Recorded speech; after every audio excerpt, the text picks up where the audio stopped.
Hello students, आज के class में आपका स्वागत है। पार्ट 2, भारत में ईस्ट इंडिया कंपनी शासन की स्थापना, प्रश्न उत्तर देखेंगे। यूरोप से भारत पहुंचने के समुद्री मार्ग की खोज खालिस्तान ने की थी। यूरोप से भारत पहुंचने के समुद्री मार्ग की खोज वास्को डी गामा ने की थी। दूसरा है, यूरोपीय व्यापार से भारत को खालिस्तान और खालिस्तान प्राप्त होता था। यूरोपीय व्यापार से भारत को सोना एवं चांदी प्राप्त होता था। तीसरा है, अंग्रेजों ने मद्रास के खालिस्तान किले पर अपना कारखाना स्थापित किया। अंग्रेजों ने मद्रास के सेंट फोर्ट जॉर्ज किले में अपना कारखाना स्थापित किया।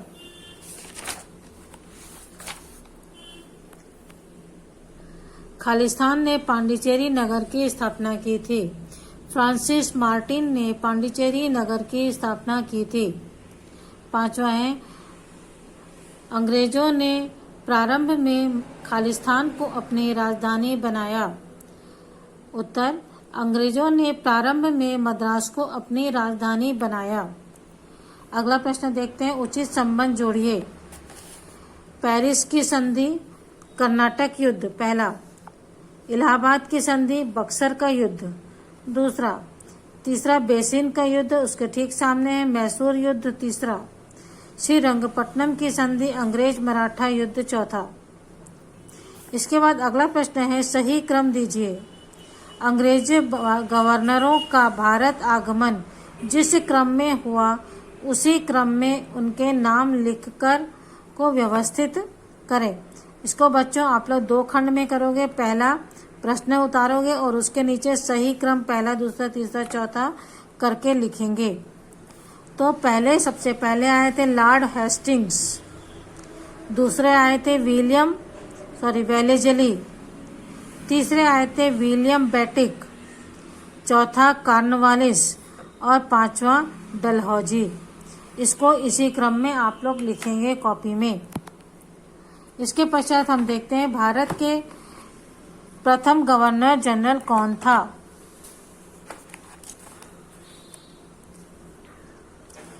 भारत का प्रथम गवर्नर जनरल वॉरेन हेस्टिंग्स था, या इसे ऐसे भी लिख सकते हैं कि जनरल वॉरेन हेस्टिंग्स भारत का प्रथम गवर्नर जनरल था।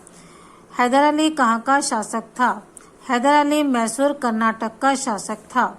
अंग्रेजों और फ्रांसीसियों के बीच कौन सा युद्ध हुआ था? अंग्रेजों और फ्रांसीसियों के बीच कर्नाटक का युद्ध हुआ था। बक्सर युद्ध के बाद अंग्रेजों के इलाकों से भू राजस्व वसूलने का अधिकार किसे प्राप्त हुआ?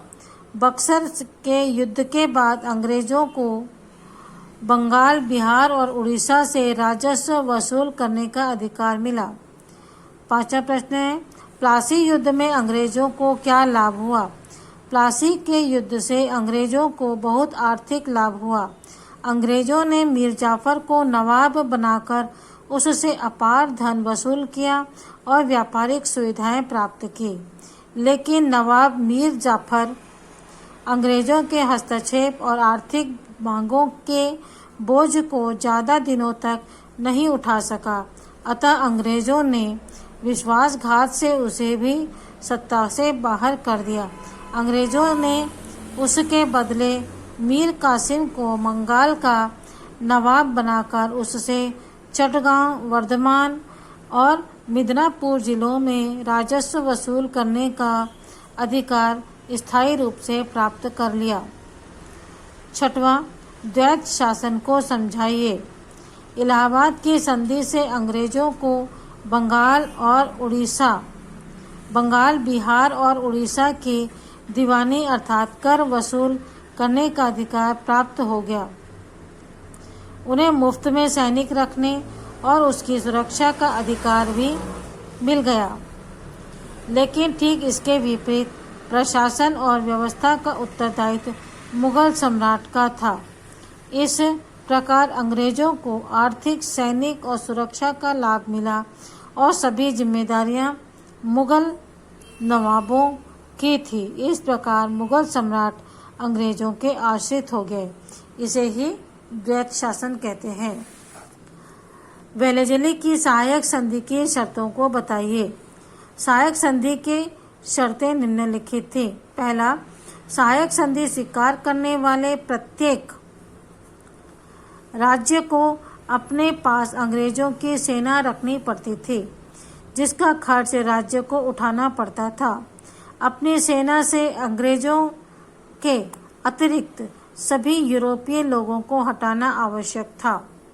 तीसरा, अन्य देशों से कूटनीतिक संधि करने से पहले अंग्रेजों से अनुमति लेना जरूरी था। चौथा, कंपनी को वार्षिक कर देना पड़ता था। पांचवा था, एक अंग्रेज रेजिडेंट अर्थात प्रतिनिधि रखना आवश्यक था, जिसकी सलाह से वे शासन कर सकते थे। अगला प्रश्न है 8वां, डलहौजी की हड़प नीति पर प्रकाश डालें। डलहौजी की हड़प नीति निसंतान राजाओं के दत्तक अर्थात गोद लिए हुए पुत्रों के अधिकार को न मानते हुए उनके राज्यों को अंग्रेजी राज्य में मिलाना। दूसरा, कुशासन के आधार पर देशी राजाओं को हटाकर उनके राज्य पर अधिकार कर लेना। तीसरा, युद्ध द्वारा देशी राज्यों पर अधिकार में करना। बैटिक के प्रशासनिक सुधारों को लिखिए। विलियम बैटिक युद्ध के बदले शांति का अनुयायी था। निरंतर युद्ध में रहने से कंपनी की आर्थिक स्थिति बिगड़ चुकी थी, जिसे सुधारने में सर्वप्रथम विलियम बैटिक ने विशेष ध्यान दिया। उसने सैनिकों की संख्या एवं प्रशासनिक व्यय में कमी की। उसने उच्च पदों पर भारतीय अधिकारियों की नियुक्ति की। राजस्व वसूल करने के लिए उसने टोडरमल की बंदोबस्त व्यवस्था को अपनाया और 30 वर्षों के लिए लगान निश्चित करवाया। अगला प्रश्न है, अगर प्लासी के युद्ध में सिराजुद्दौला जीत जाता तो क्या होता? अगर प्लासी के युद्ध में सिराजुद्दौला जीत जाता तो अंग्रेज बंगाल में व्यापारिक सुविधाएं प्राप्त नहीं कर पाते, जिससे उन्हें किसी प्रकार का आर्थिक लाभ नहीं मिल पाता। आर्थिक स्थिति कमजोर होने के कारण उनकी गतिविधियां नहीं बढ़ पाती और भारत में उनके कदम नहीं जम पाते। अगला प्रश्न है, यदि यूरोपीय देशों में उपनिवेश नहीं होते तो उन देशों की आर्थिक स्थिति पर क्या प्रभाव पड़ता? यदि यूरोपीय देशों में उपनिवेश नहीं होते तो उन देशों की आर्थिक स्थिति अच्छी नहीं रहती, क्योंकि यूरोपीय देश उपनिवेश देशों से ही धन प्राप्त करते, व्यापार करते और साम्राज्य स्थापित करते थे। फलतः अगर यूरोप के देशों में उपनिवेश नहीं होते तो उन देशों की आर्थिक स्थिति पर बुरा प्रभाव पड़ता। इस प्रकार बच्चों पार्ट 2 के प्रश्नोत्तर समाप्त होते हैं। इस वीडियो में इतना ही। अगले वीडियो में हम अगला पार्ट देखेंगे।